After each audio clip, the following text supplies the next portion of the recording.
আসসালামু আলাইকুম। Hello everyone, সবাই কেমন আছেন আপনারা? আশা করি কাছে দূরে দেশ দেশান্তরে যে যেখান থেকে আমার এই ভিডিওটা দেখতেছেন সবাই ভালো আছেন, সুস্থ আছেন। চলে এসেছি আপনাদের সাথে একটা দুঃসংবাদ শেয়ার করতে। তো এই ভিডিওটা আগের করা ছিল, শুধু আমি ভয়েসটা দিতেছি।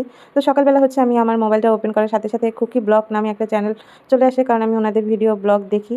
চলে আসার পরে দেখি যে একটা দুঃসংবাদ আর কি আপু বলতেছে একটা দুঃসংবাদ আছে। তো তার ভিডিওটা আমি দেখি, দেখার পরে দেখি যে তাদের যে মা, ওই মা মানে বাপ্পি ইউটিউবার, তার হচ্ছে মা। তো উনি হচ্ছে গতকাল রাত 12টার দিকে আনুমানিক ইন্তেকাল করেছে। ইন্না লিল্লাহি ওয়া ইন্না ইলাইহি রাজিউন।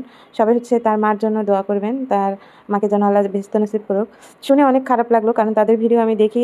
2 দিন আগেও আমি তার ছেলের ভিডিও মানে বাপ্পি ইউটিউবার, ওনার ভিডিওতে ওনার মাকে দেখেছি। আর উনি ওনার মাকে অনেক অনেক অনেক ভালোবাসে। যে কোনো জায়গায় যাবে মাকে সবসময় মিস করবে, আর বাড়িতে আসলে শুধু মা মা মা। তো এগুলো দেখতাম। আর তার মা হচ্ছে, তার তো একটা ছেলে একটা মেয়ে, শুধু মেয়ে আছে একটা, নিশি নাম। সে হচ্ছে থাকে মালয়েশিয়া, সেখানেই সে সবসময় থাকে, ওই দেশের প্রবাসী নাগরিক হয়ে গেছে। তো উনি হচ্ছে 15 দিন আগে হচ্ছে ঢাকা বাংলাদেশে এসে বেড়ায় গেছে। এখন মানে 15 দিন পরে যাওয়ার পরে যখন উনি শুনবে যে ওনার মা মারা গেছে, কী অবস্থাটাই না হবে আল্লাহই জানে, বলতে পারি না আসলে। সে আসতে পারবে কিনা তাও জানি না। শুধু ওই ব্লগটা দেখে আমার খুবই খারাপ লাগলো, শুনে খুবই খারাপ লাগলো আসলে।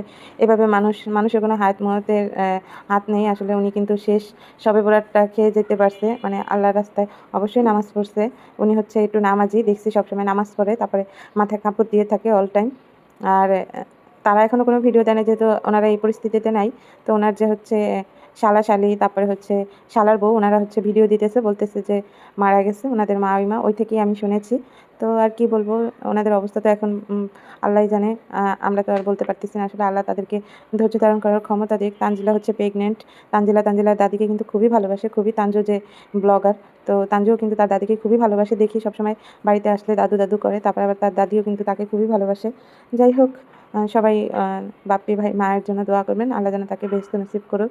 আর সবাইকে ধৈর্য ধারণ করার ক্ষমতা দিক, আল্লাহ শক্তি দিক, এই দোয়াই করি।